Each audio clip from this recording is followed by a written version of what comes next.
जय हिंद दोस्तों, कैसे हो आप सभी। उम्मीद है आप बहुत अच्छे से अपनी यूपीएसआई की तैयारी को कर रहे होंगे।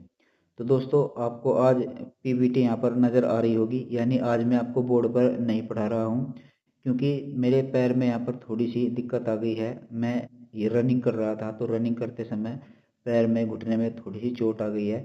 इस वजह से बोर्ड पर खड़ा होकर मुझसे यहाँ पर पढ़ाया नहीं जा रहा, यानी कुल मिलाकर बात यह है कि मुझसे आज खड़ा नहीं होया जा रहा। तो मैंने सोचा क्यों ना आपकी क्लास को मिस ना किया जाए, सीधा आपको पीपीटी के द्वारा ही पढ़ा दिया जाए। तो आप थोड़ा सा कोऑपरेट कीजिएगा। मैं आपको बोर्ड से भी अच्छा यहाँ पर कंटेंट डिलीवर करूँगा और बहुत ही कम समय में आपको अच्छी जानकारी यहाँ पर दे दूँगा। ठीक है, तो चलिए वीडियो को शुरू करते हैं। तो देखिए, कल के वीडियो में हमने क्या पढ़ा था। संरचना के आधार पर क्रिया के मैंने आपको 5 भेद बताए थे, जिसके अंतर्गत मैंने आपको क्रिया के 4 भेद यहाँ पर ऑलरेडी कंप्लीट करा दिए हैं। तो संरचना के आधार पर क्रिया का जो 5वां भेद है वो है आपका संयुक्त क्रिया। तो चलिए इस संयुक्त क्रिया को देखते हैं, ये क्या होता है।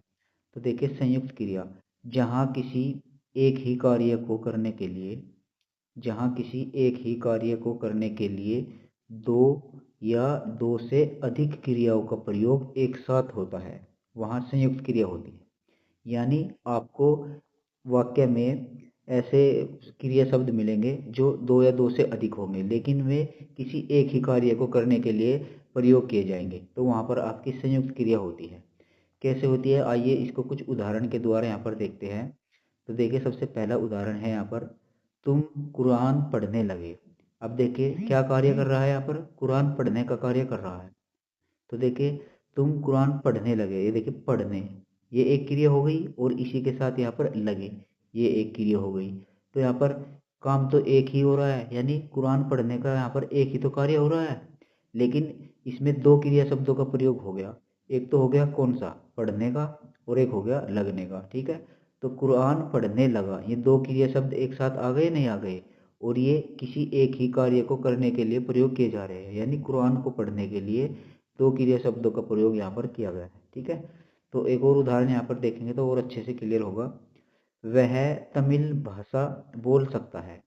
अब देखिए, वह तमिल बोल सकता है, बोलना एक क्रिया शब्द है, और सकना ये भी एक क्रिया शब्द है। तो देखिए दो क्रिया आ गई नहीं आ गई, तो यहाँ पर दो क्रिया संयुक्त रूप से आ गई, बोल सकता है, लेकिन कार्य एक ही हो रहा है इस वाक्य में। देखिए, वह तमिल बोल सकता है, तमिल बोलना ये अपने आप में एक कार्य मान लीजिए। तो एक ही कार्य यहाँ पर दो क्रिया शब्दों के द्वारा हो रहा है कि नहीं हो रहा है। आप बोलेंगे कि जी भैया, यहाँ पर दो क्रिया शब्दों के द्वारा एक ही कार्य हो रहा है, तो इसलिए इसमें भी यहाँ पर संयुक्त क्रिया हो जाएगी, बोल सकता। ठीक है, अगला उदाहरण देखेंगे यहाँ पर, वह खाना खा चुकी। तो देखिए, वह खाना खा चुकी, कार्य क्या हो रहा है, खाना खाने का कार्य हो रहा है, लेकिन इसको जो है दो क्रिया यहाँ पर इसको दर्शा रही है, खा और चुकी। ठीक है, खाना और चुकना ये दो क्रिया हो गई ना। तो वह भोजन खा चुकी है, या आप ऐसे लिख सकते हैं। तो वह खाना खा चुकी है, खा और चुकी ये दोनों आपकी संयुक्त क्रिया हो जाएगी, क्योंकि ये किसी एक ही कार्य को यहाँ पर दर्शा रही है। ठीक है, तो उम्मीद करता हूँ ये उदाहरण भी आप समझ गए होंगे। एक और उदाहरण यहाँ पर देख लीजिए, उसकी अदाएं मार डालेगी। ठीक है, तो देखिए उसकी अदाएं मार और डालेगी, ये दोनों यहाँ पर क्या है, दोनों क्रिया शब्द है। तो दोनों क्रिया शब्द लगातार आए हैं, एक साथ आए हैं, और किसी एक ही कार्य को यहाँ पर ये बता रहे हैं। ठीक है, तो जहाँ किसी एक ही कार्य को करने के लिए दो या दो से अधिक क्रियाओं का प्रयोग होगा, तो वहाँ पर आपकी संयुक्त क्रिया होगी। बस आपको यही ध्यान रखना है। ठीक है, अब देखिए, ये जो संयुक्त क्रिया होती है ना, इसके टोटल 11 भेद होते हैं। ठीक है, 11 भेद, ये आपको ध्यान रखना है। संयुक्त क्रिया के कुल 11 भेद होते हैं। कौन कौन से भेद होते हैं, आइए इनको यहाँ पर अच्छे से देखते हैं, और इनके बारे में हम यहाँ पर डिटेल में भी जानेंगे कि आखिर संयुक्त क्रिया के 11 भेद किस किस तरीके से होते हैं। तो पहले तो आप इसका छोटा सा ब्रीफ में देख लीजिए कि कौन कौन से इसके भेद होते हैं। तो संयुक्त क्रिया का पहला भेद है आपका आरंभ बोधक क्रिया। दूसरा भेद है यहाँ पर समाप्ति बोधक क्रिया। तीसरा है यहाँ पर अवकाश बोधक क्रिया। चौथा भेद है यहाँ पर अनुमति बोधक क्रिया। और पांचवा भेद है यहाँ पर आपका नित्यता बोधक संयुक्त क्रिया। ठीक है, पूरा आप इसको इस तरीके से बोलेंगे, जैसे कि ये छठा है इसका इच्छा बोधक संयुक्त क्रिया। ठीक है, सातवां है शक्ति बोधक संयुक्त क्रिया। आठवां है आवश्यकता बोधक संयुक्त क्रिया। 9वां है निश्चय बोधक संयुक्त क्रिया और 10वां है अभ्यास बोधक संयुक्त क्रिया।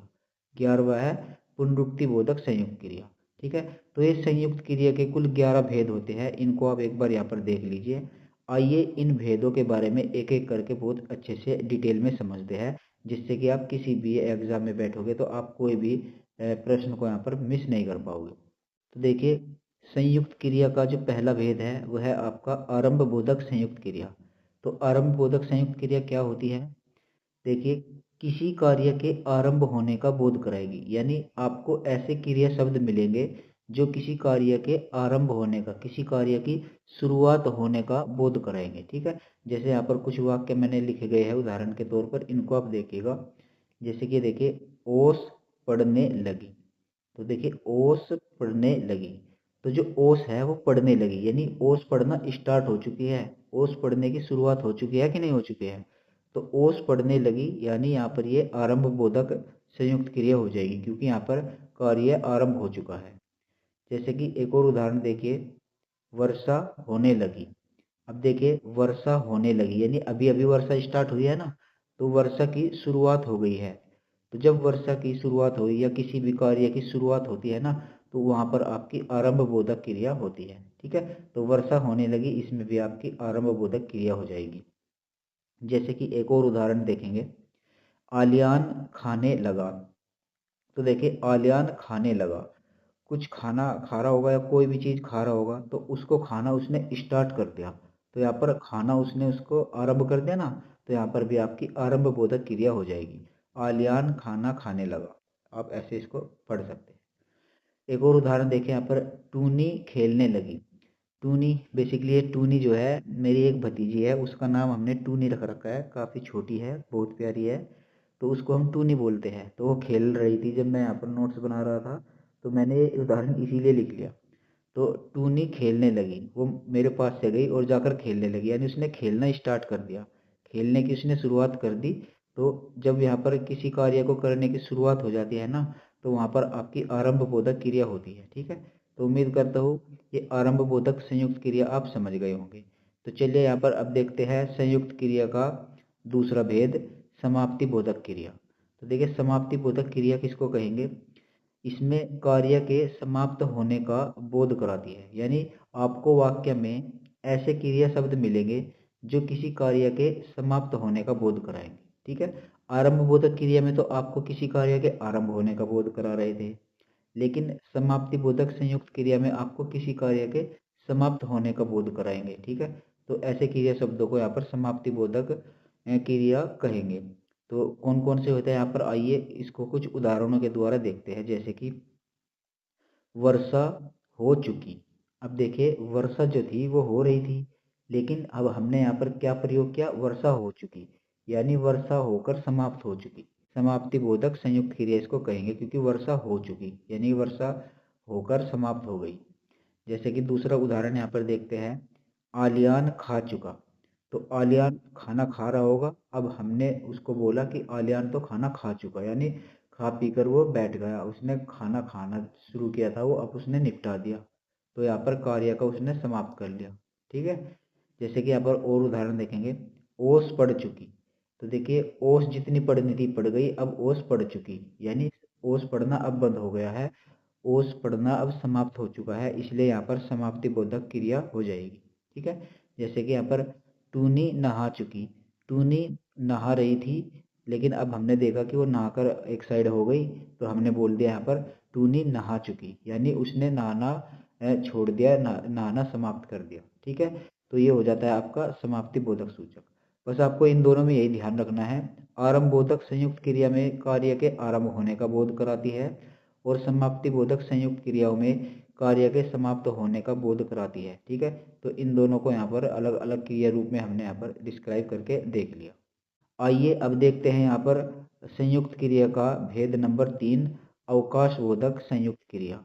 तो देखिए, अवकाश बोधक संयुक्त क्रिया, जैसे कि आपको नाम से ही स्पष्ट हो रहा है, इसमें यहाँ पर अवकाश का बोध कराया जाएगा। ठीक है, यानी यहाँ पर कोई कार्य हो रहा होगा, उसमें आप विराम मान लीजिए या फिर रुकावट मान लीजिए, उसको ही यहाँ पर आप अवकाश कहेंगे। ठीक है, तो देखिए कुछ उदाहरणों के द्वारा यहाँ पर देखेंगे। जैसे कि यहाँ पर फरीन खाना नहीं खा पाई।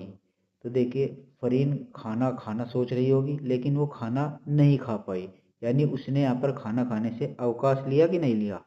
तो जब यहाँ पर अवकाश लिया, छुट्टी ली, ठीक है, अवकाश बेसिकली हम छुट्टी को बोलते हैं ना। तो फरीन खाना नहीं खा पाई यानी फरीन ने खाना खाने से अवकाश ले लिया, इसलिए यहाँ पर अवकाश बोधक संयुक्त क्रिया हो जाएगी। ठीक है। और उदाहरण देखिए, आलिया विद्यालय नहीं जा पाई। अब देखिए आलिया विद्यालय जाती थी लेकिन जाना चाहती थी लेकिन जा नहीं पाई। तो यहाँ पर ये उसका एक अवकाश हो गया कि नहीं हो गया। तो जब ये उसका अवकाश हो गया तो यहाँ पर भी आपकी अवकाश बोधक संयुक्त क्रिया हो जाएगी। ठीक है। जैसे कि यहाँ पर उदाहरण नंबर 3 देखिए, फैजान लड़ाई नहीं जीत पाया। तो फैजान की किसी के साथ लड़ाई हो रही थी लेकिन वो लड़ाई जीत नहीं पाया, तो इसलिए यहाँ पर थोड़ा सा अवकाश हुआ कि नहीं हुआ। तो यहाँ पर अवकाश हुआ है तो यहाँ पर हो जाएगी आपकी अवकाश बोधक संयुक्त क्रिया।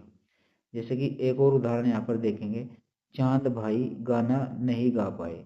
तो चांद भाई गाना गाने की कोशिश कर रहे होंगे लेकिन गाना वे नहीं गा पाए, यानी उनका यहाँ पर अवकाश लग गया, तो इसलिए यहाँ पर आपका हो जाता है अवकाश बोधक संयुक्त क्रिया। ठीक है। उम्मीद करता हूँ ये अवकाश बोधक संयुक्त क्रिया आप समझ गए होंगे। संयुक्त क्रिया का अब देखते हैं यहाँ पर भेद नंबर 4, इसको बोलते हैं अनुमति बोधक संयुक्त क्रिया। अब देखिए अनुमति बोधक संयुक्त क्रिया क्या होती है, जैसा कि आपको इसके नाम से ही स्पष्ट हो रहा है, अनुमति का ये बोध कराएगी, यानी किसी की आज्ञा लेने का ये यहाँ पर बोध कराएगी।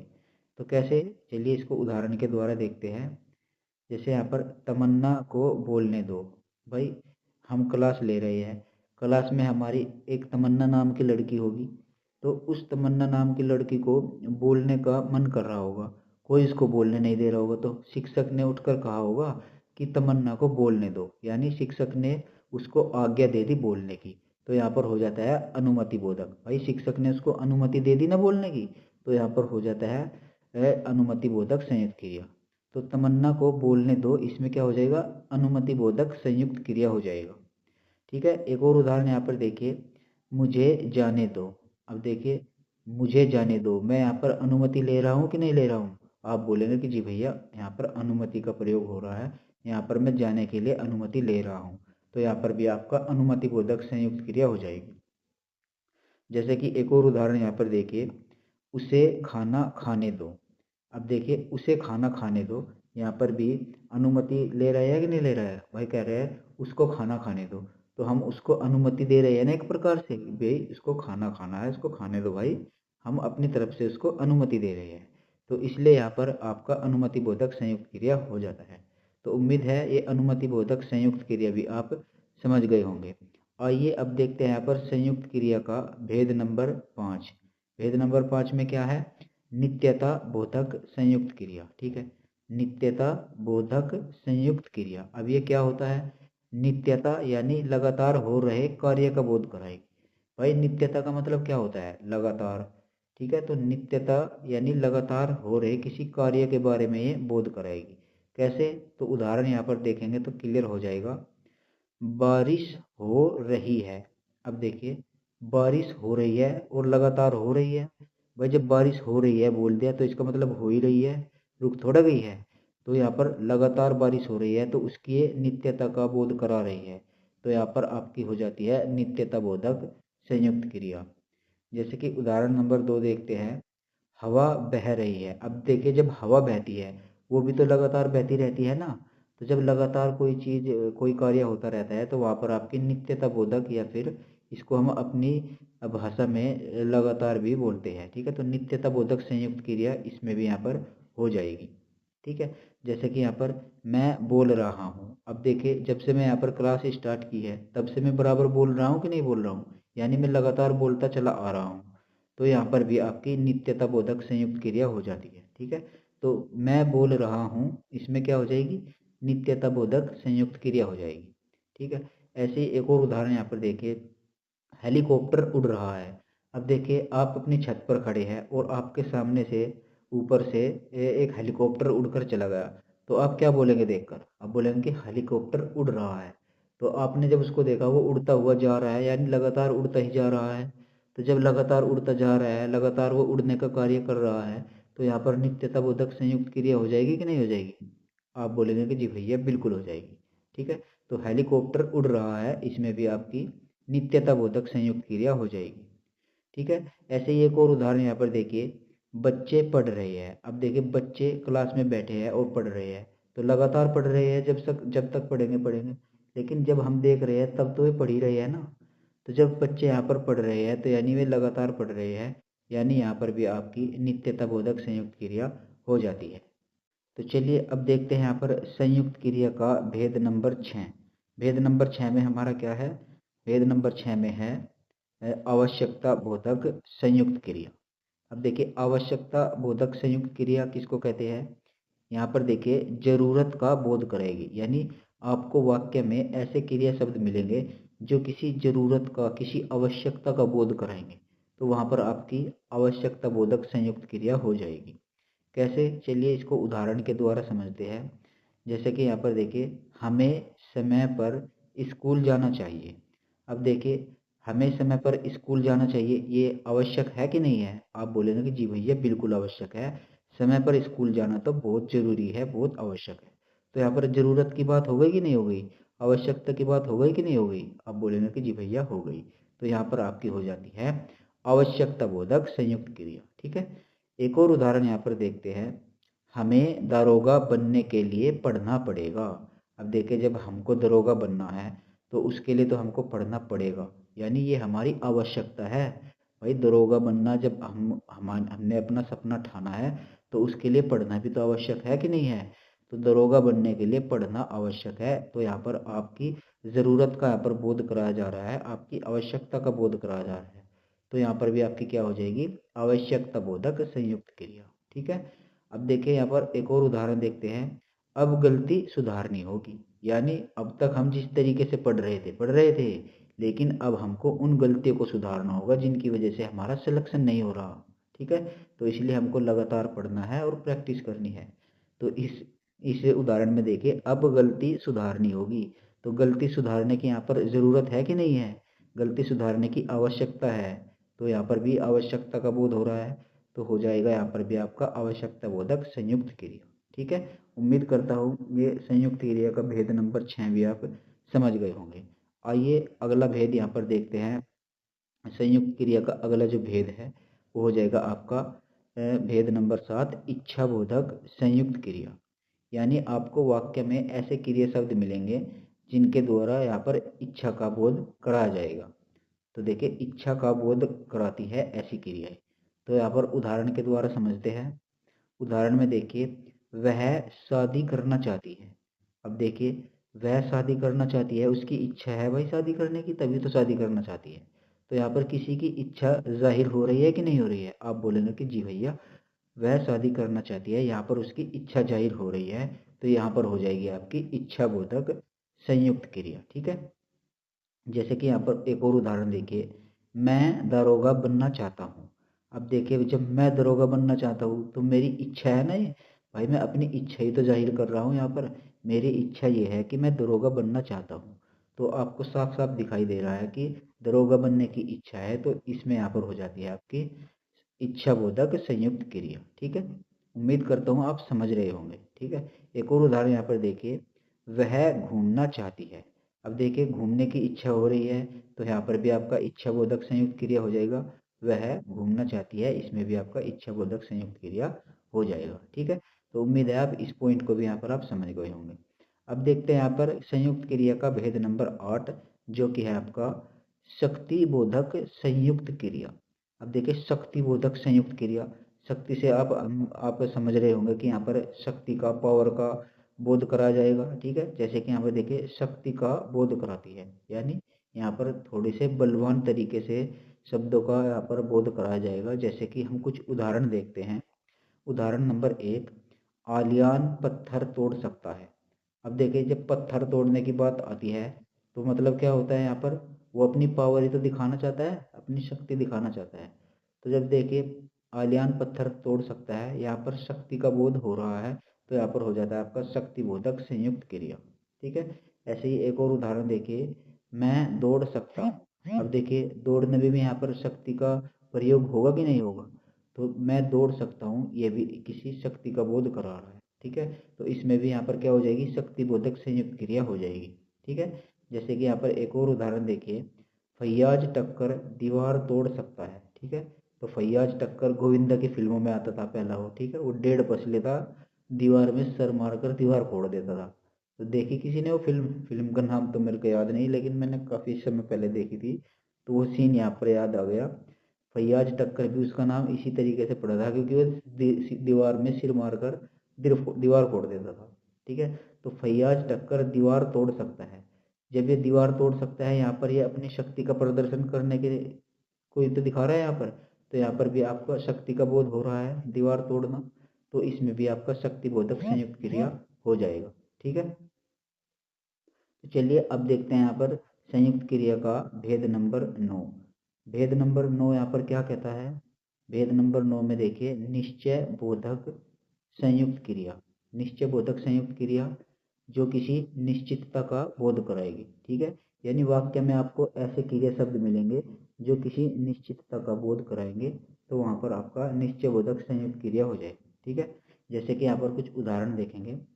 अब तो दरोगा बनूंगा। ठीक है, तो यहाँ पर देखिए दरोगा बनने का यहाँ पर निश्चय कर लिया कि नहीं कर लिया, तो भाई अब तो दरोगा पक्का बनूंगा, यहाँ पर मैंने ये निश्चय कर लिया।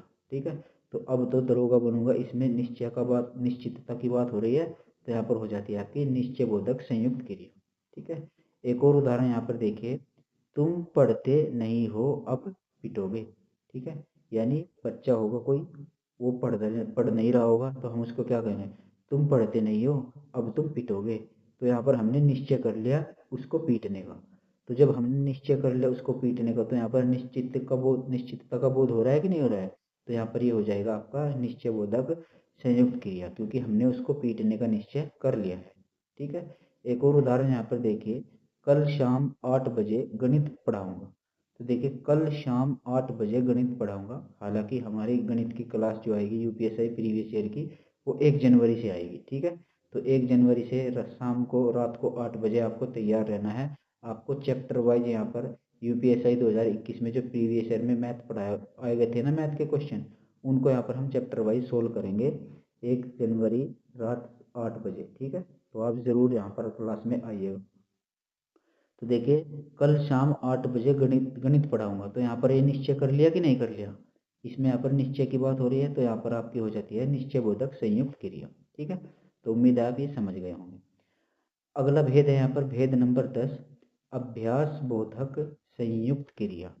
अब देखिए अभ्यास बोधक संयुक्त क्रिया, जैसे कि आपको इसके नाम से ही स्पष्ट हो रहा होगा कि इसमें किसी अभ्यास का बोध कराया जाएगा, यानी प्रैक्टिस का बोध कराया जाएगा। ठीक है, तो ऐसे क्रिया शब्द आपको वाक्य में मिलेंगे जो किसी अभ्यास का या प्रैक्टिस का बोध कराएंगे। जैसे कि यहाँ पर कुछ उदाहरण देखते हैं, हम गणित पढ़ा सकते हैं। तो हम गणित पढ़ा सकते हैं, यहाँ पर ये अभ्यास की बात हो रही है कि नहीं हो रहा है, तो आप कहेंगे जी बिल्कुल हो रही है। तो इसमें यहाँ पर आपका हो जाता है अभ्यास बोधक संयुक्त क्रिया। जैसे कि यहाँ पर तुम पत्र लिखा करते हो। अब देखिए तुम पत्र लिखा करते हो, तो आप बराबर लिखते होंगे, तो जब बराबर लिखते रहते हैं तो प्रैक्टिस का ही तो यहाँ पर बोध हो रहा है। तो जब हम यहाँ पर पत्र लिखा करते हैं तो हमको काफ़ी प्रैक्टिस हो गई है, तो यहाँ पर हमारा इसमें जो क्रिया होगी वो अभ्यास बोधक संयुक्त क्रिया हो जाएगी। ठीक है, जैसे कि यहाँ पर एक और उदाहरण देखिए, वह धनुष बाण चलाया करता है। अब देखिए वह धनुष बाण चलाया करता है, इसका मतलब प्रैक्टिस करता है कि नहीं करता है। ठीक है भाई, ऊपर के जो हमने दोनों उदाहरण देखे हैं, जैसे कि इसको देखे फिर से, हम गणित पढ़ाया करते हैं, तो जब हम गणित पढ़ाया करते हैं तो हमको काफ़ी प्रैक्टिस हो रही है। ठीक है, जैसे कि यहाँ पर तुम पत्र लिखा करते हो, जब तुम पत्र लिखा करते हो इसका मतलब काफ़ी पहले से लिख रहे हैं, तो जब काफ़ी पहले से कार्य करते आ रहे हैं तो यहाँ पर प्रैक्टिस हो रही है कि नहीं हो रहा है, अभ्यास हो रहा है कि नहीं हो रहा है। तो जब अभ्यास हो रहा है तो इनमें यहाँ पर आपका हो जाता है अभ्यास बोधक संयुक्त क्रिया। ठीक है, जैसे कि ये वह धनुष बाण चलाया करता है, भाई धनुष बाण चलाया करता है उसका फैशन है, तो उसको काफ़ी अच्छी प्रैक्टिस हो गई होगी, काफ़ी अच्छा अभ्यास हो गया होगा, तो इसलिए यहाँ पर हो जाती है आपकी अभ्यास बोधक संयुक्त क्रिया। ठीक है, उम्मीद है आप ये समझ रहे होंगे। तो देखिए अब देखते हैं यहाँ पर संयुक्त क्रिया का अंतिम भेद, भेद नंबर 11। तो भेद 11 में यहाँ पर क्या है, पुनरुक्ति बोधक संयुक्त क्रिया। ठीक है, तो पुनरुक्ति बोधक संयुक्त क्रिया क्या होती है, इसको देखिए एक बार। समान ध्वनियों का बोध कराएगी, यानी आपको ऐसे क्रिया शब्द मिलेंगे जो समान ध्वनियों का बोध करेंगे। ध्वनि क्या होती है, मैंने आपको वर्णमाला चैप्टर में पढ़ा था। ये जितने भी हम वर्ण बोलते हैं इनको यहाँ पर ध्वनि भी कह सकते हैं। तो देखिए जैसे कि हम यहाँ पर इसको और देखते हैं, इसमें सार्थक क्रिया शब्दों के साथ निरर्थक शब्दों का भी प्रयोग किया जाता है। ठीक है, यानी सार्थक और निरर्थक दोनों शब्दों का प्रयोग किया जाता है। तो सार्थक शब्द और निरर्थक शब्द क्या होते हैं, तो देखिए सार्थक शब्द वे होते हैं जिनका कोई अर्थ निकले, और निरर्थक शब्द वे होते हैं जिनका कोई अर्थ ही न निकले, लेकिन वे सार्थक शब्दों के साथ ही प्रयोग किए जाते हैं निरर्थक शब्द। कैसे, जैसे कि मैं यहाँ पर आपको बताता हूँ। हम बोलते हैं कि खाना वाना खाया कि नहीं खाया, तो खाना तो अपने आप में सार्थक शब्द है, लेकिन उसके साथ जब हमने वाना का प्रयोग किया तो वाना का कोई अर्थ थोड़ा ही है, तो वाना जो होगा वो आपका निरर्थक शब्द होगा। लेकिन बोला किसके साथ जा रहा है, बोला जा रहा है वो सार्थक शब्दों के साथ। ठीक है, तो सार्थक शब्दों के साथ ही निरर्थक शब्दों का प्रयोग होता है, जैसे कि खाना वाना खाना, पानी वानी पिया। ठीक है, बोलते हैं ना पानी वानी पिया नहीं पिया, तो पानी का तो अर्थ है लेकिन वानी का थोड़ी कोई अर्थ है। ठीक है, तो इस तरीके से इसमें सार्थक क्रियाओं के साथ निरर्थक शब्दों का भी प्रयोग होता है। चलिए इसके कुछ उदाहरण देखते हैं तो और अच्छे से क्लियर होगा। जैसे कि यहाँ पर देखिए, हरीश पढ़ाई लिखाई करता है। अब देखिए यहाँ पर हरीश पढ़ाई लिखाई करता है, यहाँ पर समान ध्वनि है कि नहीं है भाई, पढ़ाई और लिखाई दोनों से एक ही तो अर्थ निकल रहा है भाई, पढ़ना लिखना एक जैसी ध्वनियाँ तो यहाँ पर आ रही है। आप देख लीजिएगा, आपको बड़े बुजुर्ग भी कहते होंगे कि भाई पढ़ाई लिखाई कर लिया करो, तो पढ़ाई लिखाई का मतलब एक ही सही है, यानी यहाँ पर आपको पढ़ने के बारे में कह रहा है कि भाई पढ़ लिया करो। ठीक है, तो एक ही ध्वनियों का प्रयोग हुआ है और अर्थ यहाँ पर एक ही होता है। ठीक है, जैसे कि यहाँ पर अगला उदाहरण देखिए, शालू विद्यालय आया जाया करती है। तो देखिए विद्यालय आया जाया, ठीक है, एक जैसी ध्वनियों के जैसे क्रिया है नहीं है, तो शालू विद्यालय आया जाया करती है, तो यहाँ पर आपकी पुनरुक्ति बोधक संयुक्त क्रिया हो जाएगी। ठीक है, जैसे कि यहाँ पर एक और उदाहरण देखिए, भूला राम घूमता फिरता है। अब देखिए घूमता फिरता है, दोनों एक जैसी ध्वनियाँ हैं, तो यहाँ पर समान ध्वनियों का बोध हो रहा है कि नहीं हो रहा है, तो यहाँ पर आपकी हो जाती है पुनरुक्ति बोधक संयुक्त क्रिया। ठीक है, तो उम्मीद करता हूँ ये संयुक्त क्रिया आप समझ गए होंगे और इसके ये 11 भेद भी आप बहुत अच्छे से समझ गए होंगे। ठीक है, काफ़ी अच्छे से मैंने आपको यहाँ पर समझाने का प्रयास किया है। अगर फिर भी कोई दिक्कत है तो आप कमेंट भी कर सकते हैं या फिर आप वीडियो को दोबारा भी देख सकते हैं। ठीक है, तो संरचना के आधार पर क्रिया के पांचों भेद मैंने यहाँ पर आपको कंप्लीट करा दिए हैं। आइए अब देखते हैं यहाँ पर कुछ अन्य महत्वपूर्ण क्रियाएं। अन्य महत्वपूर्ण क्रियाएं देखें यहाँ पर, जैसे कि यहाँ पर सबसे पहली है सजातीय क्रिया। अब सजातीय क्रिया क्या होती है, आइए इसको बहुत ध्यान से समझते हैं। वे क्रियाएं जिसमें कर्म एवं क्रिया दोनों एक ही धातु से मिलकर प्रयोग होती है उन्हें सजातीय क्रिया कहते हैं। यानी यहाँ पर कर्म होगा, यानी कोई वाक्य दिया जाता है उसमें कर्ता कर्म और क्रिया होते हैं कि नहीं होते हैं, तो उसमें जो कर्म होगा और क्रिया होगी वे दोनों किसी एक ही धातु से मिलकर बनी होगी। कैसे बनी होगी, आइए इसको हम यहाँ पर उदाहरण के द्वारा समझते हैं। जैसे कि यहाँ पर देखिए, बहुभाषिया अनेक बोलियां बोलता है। अब देखिए बोलियां बोलता है, अब देखिए बोलिया जो है ये अपने आप में कर्म है कि नहीं है, और ये जो बोलता है ये आप में अपने आप में क्रिया शब्द है। ठीक है, तो ये तो हो गया आपका कर्म और ये हो गई क्रिया। तो कर्म और क्रिया दोनों एक ही धातु से मिलकर बनी है। किस धातु से मिलकर बने हैं, बने हैं आपके बोल से। बोल धातु है, बोल धातु से आपकी क्रिया बनेगी बोलना, और बोल धातु से आपका जो कर्म बना है वो बना है बोली। ठीक है, तो कर्म और क्रिया दोनों एक ही धातु से बनी है, वहाँ पर आपकी सजातीय क्रिया होती है। बोलिया बोलता है, ये आपकी सजातीय क्रिया हो जाएगी। ठीक है, एक और उदाहरण यहाँ पर देखिए और अच्छे से क्लियर होगा। राधा ने खाना खाया। अब देखिए खाना, खाना मतलब भोजन। ठीक है, तो भोजन अपने आप में क्या हो जाएगा, भोजन अपने आप में हो जाएगा कर्म, और खाया, खाया हो जाता है आपकी क्रिया शब्द। तो ये दोनों एक ही धातु से बने हैं। किस धातु से बने हैं, तो आप बोलेंगे ये खा धातु से बने हैं, तो खा धातु में ना प्रत्यय जोड़ेंगे तो खाना बन जाएगा जो कि आपका कर्म होगा, और खाया ये खाया जो है ये भी आपका खा धातु से बना है, तो ये आपका क्रिया शब्द हो जाएगा। ठीक है, यानी एक ही धातु से कर्म भी बनेगा और क्रिया भी बनेगी और दोनों एक साथ बोले जाएंगे, तो यहाँ पर इनको सजातीय क्रिया कहा जाएगा। ठीक है, एक और उदाहरण देखेंगे तो और अच्छे से क्लियर होगा, जैसे कि राहुल ने अच्छा खेल खेला। अब देखिए खेल, खेल अपने आप में क्या है, कर्म है। इस वाक्य में भाई जो कर्म है वो खेल ही तो है, और खेलना ये आपका क्रिया शब्द हो जाएगा। तो खेल खेला, इसमें खेल आपका कर्म हो जाएगा और खेला आपकी क्रिया हो जाएगी। लेकिन दोनों, ये कर्म भी और ये क्रिया भी, यानी ये खेल भी और ये खेला भी, दोनों जो बने हैं वो एक ही धातु से मिलकर बने हैं। किस धातु से मिलकर बने हैं, खेल धातु से मिलकर बने हैं। ठीक है, तो खेल धातु से ही तो बने, खेल धातु से तो खेल ही बन गया, और खेल धातु से यहाँ पर खेलना ये क्रिया शब्द बन गया। तो क्रिया शब्द और कर्म दोनों एक ही धातु से बनते हैं, तो वहाँ पर आपकी होती है सजातीय क्रिया। ठीक है, एक और उदाहरण देख लीजिए, भारतीय सेना ने अनेक लड़ाइयाँ लड़ी। अब देखिए लड़ाइयाँ लड़ी, लड़ाइयाँ क्या है, अपने आप में एक कर्म है, और लड़ी, लड़ना मतलब आपका हो जाता है क्रिया शब्द। तो एक ही धातु से मिलकर बने हैं और दोनों एक ही जैसी ध्वनियाँ निकालते हैं, लड़ाइयाँ लड़ी। तो यहाँ पर आपकी क्या हो जाती है, सजातीय क्रिया हो जाती है। जैसे कि यहाँ पर एक और उदाहरण देखिए, बेवफा ने अच्छी चाल चली। अब देखिए अच्छी चाल चली, चाल यहाँ पर कर्म है और चली यहाँ पर आपकी क्रिया है। तो चाल चली एक ही धातु से मिलकर बनी है, तो यहाँ पर हो जाता है आपका सजातीय क्रिया। ठीक है, तो बस आपको यहीं पर ये इसमें यही ध्यान रखना है कि कर्म और क्रिया दोनों एक ही धातु से मिलकर बने हैं और दोनों एक ही आवाज से निकालेंगे। जैसे कि बोलिया बोलता, खाना खाया, खेल खेला, लड़ाइयाँ लड़ी, चला चली। ठीक है, चाल चली। तो इस तरीके की यहाँ पर जो क्रियाएं होती है वे आपकी सजातीय क्रियाएं होती है। ठीक है, उम्मीद है आप ये समझ गए होंगे। तो चलिए अगले यहाँ पर क्रिया देखते हैं, सामान्य क्रिया। अब देखिए सामान्य क्रिया किसको कहेंगे, जब वाक्य में एक ही क्रिया का प्रयोग हो वह सामान्य क्रिया कहलाती है।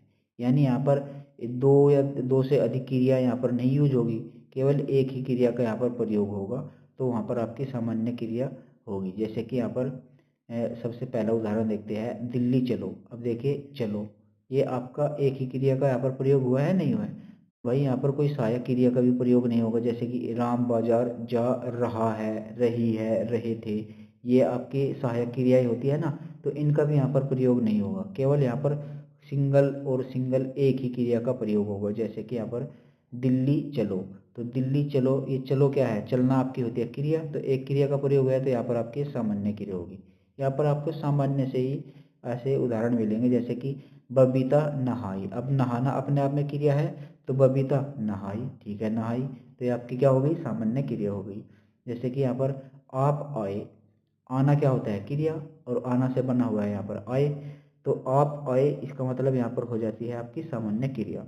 जैसे कि कुंभकर्ण जागा। ठीक है, ये कुंभकर्ण नहीं, रावण लिख दिया, यहाँ पर कुंभकर्ण लिखना चाहिए था, तब ज़्यादा सूट बैठता। तो देखिए रावण जागा, जागना मतलब क्रिया होती है, तो रावण जागा अपने आप में एक सामान्य सी क्रिया है। ठीक है, तो ये आपकी सामान्य क्रिया हो जाती है। उम्मीद है आप ये समझ रहे होंगे। तो चलिए अगली क्रिया यहाँ पर देखते हैं। अगली क्रिया है यहाँ पर सहायक क्रिया। अब देखिए सहायक क्रिया क्या होती है, वह क्रिया जो वाक्य को पूरा करने के लिए मुख्य क्रिया की सहायता करती है, सहायक क्रिया कहलाती है। यानी वाक्य में मुख्य क्रिया तो होगी होगी, आपने मुख्य क्रिया पढ़ी होगी, उस मुख्य क्रिया की ये सहायता करती है जिससे कि वाक्य को पूर्ण रूप मिल सके। जैसे कि यहाँ पर हम कुछ उदाहरण देखेंगे तो अच्छे से समझ में आएगा। वह स्कूल जा रही है। अब यहाँ पर देखिए इसमें मुख्य क्रिया क्या है भाई, इस वाक्य में मुख्य क्रिया क्या है, मुख्य क्रिया है ये आपकी जा। ठीक है, जाना, तो स्कूल जाना, जाना आपकी मुख्य क्रिया है, लेकिन इसकी सहायता कौन सी और क्रिया कर रही है, इसकी सहायता कर रही है ये रही और थी। ये इन दोनों की सहायता से ये जाना क्रिया जो है वो इस वाक्य का पूर्ण अर्थ प्रकट कर रही है। जैसे कि वह स्कूल जा रही थी। अब इस वाक्य से हमको यहाँ पर समझ में आ रहा कि किसी के स्कूल जाने की बात हो रही है। लेकिन अगर हम इसको ऐसे पढ़ते, मान लेते हैं ये सहायक क्रिया है रही थी, अगर हम इनको ना यहाँ पर पढ़ते, इनको हम थोड़ी सी देर के लिए छोड़ देते हैं। अब हम इसको वाक्य को यहाँ से पढ़ेंगे, वह स्कूल जा, तो वह स्कूल जा, इतना पढ़ के कुछ बात समझ में आ रही है? आप बोलेंगे तो आप तो सेंटेंस ही गलत बोल रहे हो। तो यहाँ से इतना पढ़ने से हमको कुछ भी समझ में नहीं आएगा। लेकिन जब हम यहाँ पर इसके साथ सहायक क्रिया का प्रयोग कर देते हैं, यानी कि रही थी। अब देखिए, वह स्कूल जा रही थी, तो हमको यहाँ पर इस वाक्य से एक अर्थ मिल गया कि नहीं मिल गया? आप कहेंगे कि जी हाँ, बिल्कुल हमको इस वाक्य का अर्थ समझ में आ गया कि ये किसी के स्कूल जाने की बात कर रहा है। ठीक है, तो यही काम होता है सहायक क्रियाओं का। ये वाक्य में जो मुख्य क्रिया दी गई होती है ना, उसका यहाँ पर उसकी सहायता करती है ताकि वाक्य का पूर्ण अर्थ यहाँ पर मिल सके। ठीक है, अब देखिए एक और उदाहरण देखते हैं। कुंभकर्ण जगे हुए थे। अब देखिए, जगे मतलब जागना, ये आपकी मुख्य क्रिया हो जाएगी जगे, और इसकी सहायता कर रही है हुए थे। तो कुंभकर्ण जगे हुए थे। ठीक है, जैसे कि यहाँ पर एक और उदाहरण देखते हैं। वह खाना खाता है। अब देखिए, वह खाना खाता है, इसमें खाता क्या हो जाएगा आपका?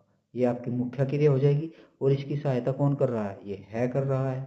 तो वह खाना खाता था, तो ये है आपकी सहायक क्रिया हो जाएगी। ठीक है, मुख्य क्रिया खाता, सहायक क्रिया है।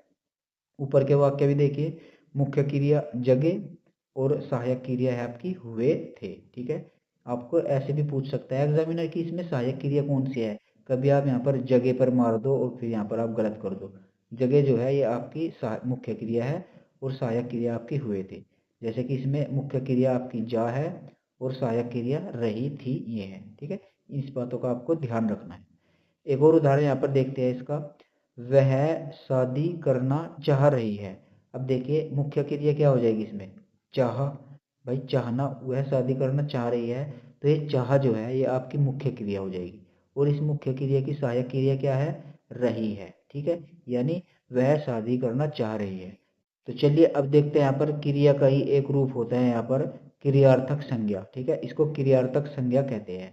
अब इसको क्रियार्थक संज्ञा क्यों कहते हैं, इसके बारे में हम यहाँ पर अभी चर्चा करेंगे। तो देखिए, जब किसी क्रिया का प्रयोग वाक्य में संज्ञा की तरह किया गया हो तो उसे क्रियार्थक संज्ञा कहते हैं। यानी यहाँ पर आपको ऐसे क्रिया शब्द मिलेंगे जिनका प्रयोग यहाँ पर संज्ञा के स्थान पर किया जाता है। यानी जो वाक्य होते हैं ना, उन वाक्यों में जहाँ पर संज्ञा का प्रयोग होता है, उनके स्थान पर हम क्रिया शब्द रख देते हैं। तो वहाँ पर आपकी क्रिया तो हो ही जाती है, तो वहाँ पर क्रिया के होने से उनको यहाँ पर क्रियार्थक संज्ञा कहते हैं, क्योंकि वे संज्ञा के स्थान पर प्रयोग कर लिए जाते हैं। कैसे कर लिए जाते हैं, कैसे इसको समझेंगे, आइए यहाँ पर उदाहरण के द्वारा देखते हैं। तो देखिए, टहलना स्वास्थ्य के लिए अच्छा है। अब देखिए, टहलना ये है ना, टहलना ये यहाँ पर संज्ञा के स्थान पर प्रयोग हुआ है कि नहीं हुआ है? आप बोलेंगे जी बिल्कुल, यहाँ पर संज्ञा के स्थान पर ये प्रयोग हुआ है। तो टहलना अपने आप में क्रियार्थक संज्ञा यहाँ पर हो जाएगा। जैसे कि यहाँ पर एक और उदाहरण देखते हैं। पढ़ाई करने से चरित्र का निर्माण होता है। तो पढ़ाई करने से चरित्र का निर्माण होता है, तो ये जो पढ़ाई शब्द यहाँ पर आया है ना, ये आपका क्रियार्थक संज्ञा हो जाएगा, क्योंकि यहाँ पर संज्ञा के स्थान पर प्रयोग किया गया है। ठीक है, एक और उदाहरण यहाँ पर देखते हैं। दौड़ना स्वास्थ्य के लिए लाभदायक है। अब देखिए, दौड़ना ये संज्ञा के स्थान पर प्रयोग हो गया कि नहीं होगा? तो दौड़ना स्वास्थ्य के लिए लाभदायक है, तो इसलिए दौड़ना जो हो जाएगा वो आपका क्रियार्थक संज्ञा हो जाएगा इस वाक्य में। ठीक है, तो उम्मीद करता हूँ ये क्रियार्थक संज्ञा का कंसेप्ट भी आप समझ गए होंगे। तो चलिए अब देखते हैं यहाँ पर अनुकरणात्मक क्रिया। अब देखिए, अनुकरणात्मक क्रिया क्या होती है? ध्वनियों का अनुकरण करके बनने वाली क्रियाएं अनुकरणात्मक क्रिया कहलाती है। यानी ध्वनियों का मतलब क्या है यहाँ पर? वर्णों का। वर्णों का अनुकरण मतलब वर्णों का रिपीटेशन मान लीजिए। तो वर्णों का यहाँ पर बार बार रिपीट होगा एक ही जैसे वर्णों का। तो एक ही जैसे वर्ण इन क्रिया शब्दों में आपको मिलेंगे, तो उनको यहाँ पर अनुकरणात्मक क्रिया कहेंगे। जैसे कि यहाँ पर देखिए, सन सन, इस सन से जो क्रिया बनी है वो बनी है यहाँ पर आपकी सनसनाना। तो सनसनाना जो होगी आपकी अनुकरणात्मक क्रिया हो जाएगी। ठीक है, ऐसे यहाँ पर थरथराना, थरथराना भी आपकी अनुकरणात्मक क्रिया हो जाएगी। ठीक है, तो यहाँ पर इस साइड में तो मैंने यहाँ पर ये वे शब्द लिख रखे हैं जिनसे ये क्रिया यहाँ पर बनी है। ठीक है, इन पर आपको ध्यान मत दीजिए, लेकिन आपको इन पर ध्यान देना है। तो जैसे कि यहाँ पर चरचराना, चरचराना आपकी अनुकरणात्मक क्रिया हो जाएगी। धड़धड़ाना ये भी आपकी अनुकरणात्मक क्रिया है। जैसे कि खटखट से बन गया है खटखटाना। जैसे कि भिन्न भिन्न से बन गया है भिन्न भिनाना। और जैसे कि थप थप से बन गया है थप थपाना। ठीक है, तो यहाँ पर सभी में देखेंगे ना आप, सभी में एक जैसी ही ध्वनि यहाँ पर बार बार आ रही है। इसमें सन, सनासन ये आ रही है, थप थपाथप, थर थराथर, ये इस तरीके से एक ही जैसी ध्वनियों का यहाँ पर प्रयोग किया जाता है। तो ये आपकी होती है अनुकरणात्मक क्रिया। उम्मीद है ये आप समझ गए होंगे। ठीक है, तो आइए अब यहाँ पर एक छोटा सा कंसेप्ट बच गया है जो कि मुझको आपको क्रिया चैप्टर के शुरुआत में ही करा देना चाहिए था, लेकिन खैर कोई नहीं, हम इसको यहाँ पर थोड़ा सा देख लेते हैं। जैसे कि देखिए, व्युत्पत्ति या रचना की दृष्टि से धातु के भेद। तो धातु मैंने जब क्रिया चैप्टर शुरू किया था वहीं पर आपको बताया था क्रिया के मूल रूप को धातु कहते हैं, लेकिन वहां पर आपको मुझको ये भी बताना चाहिए था कि क्रिया के मूल रूप को धातु तो कहते हैं, लेकिन ये धातु भी दो प्रकार की होती है। दो प्रकार की किस तरीके से होती है? जैसे कि एक हो गया आपकी रूढ़ धातु। रूढ़ धातु किसको कहेंगे? जो धातु मूल रूप में हो, किसी अन्य पर निर्भर न हो, उनको यहाँ पर रूढ़ धातु कहते हैं। रूढ़ का मतलब होता है जो टूट न सके, तो यानी ये अपने आप में सिंगल होगी, इनको किसी की सहायता की जरूरत ही नहीं पड़ेगी। ऐसी धातु को यहाँ पर रूढ़ धातु कहते हैं। जैसे कि खा, पी, रह, कर, बैठ, चल। ठीक है, ये आपकी क्या होती है? रूढ़ धातु होती है। तो देखिए, इन धातुओं के द्वारा ही हम यहाँ पर क्रिया शब्द बनाते हैं। मूल धातु में ना प्रत्यय जोड़ने पर ही तो हम सामान्य क्रिया बनाते हैं। जैसे कि खा है, इसमें हम ना प्रत्यय जोड़ेंगे तो खाना, खाना हमारी सामान्य क्रिया हो जाएगी।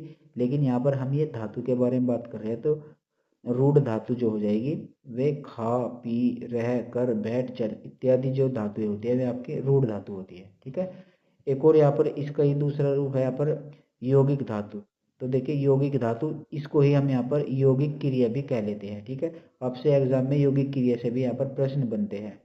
तो देखिए, मूल धातु में ना प्रत्यय को छोड़कर कोई भी प्रत्यय लगा लो, तो कोई भी प्रत्यय लगाने से जो क्रिया बनेगी ना वो आपकी यौगिक क्रिया कहलाएगी। ठीक है, यानी मूल धातु में अगर हम ना प्रत्यय जोड़ते हैं तो हमारी क्रिया बनती है सामान्य क्रिया। ठीक है, जैसे कि होती है खाना, पीना, रहना, उठना, बैठना, चलना, दौड़ना, ये हमारी ना प्रत्यय के द्वारा क्रिया बनाई गई होती है।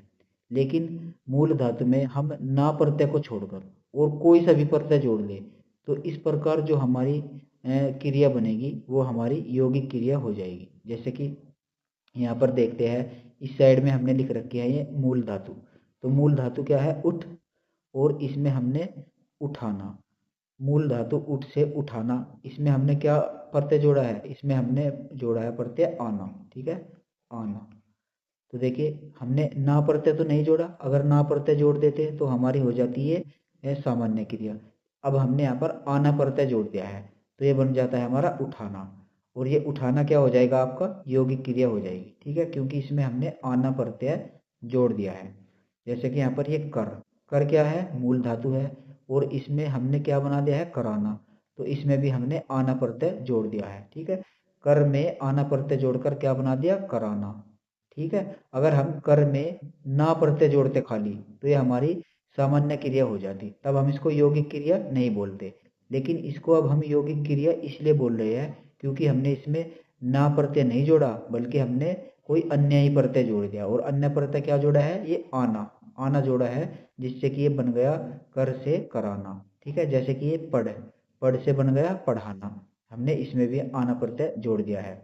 जैसे कि ये खा धातु है, इसमें हमने आना प्रत्यय जोड़ दिया, तो ये बन गया खिलाना। ठीक है, जैसे कि ये बात है, बात से हो गया बतियाना, इसमें हमने इयाना प्रत्यय जोड़ दिया है, इसलिए यहाँ पर ये हो जाता है आपका यौगिक क्रिया। तो बस आपको यही ध्यान रखना है कि अगर हम मूल धातु में ना प्रत्यय जोड़ते हैं तो हमारी बनती है सामान्य क्रिया।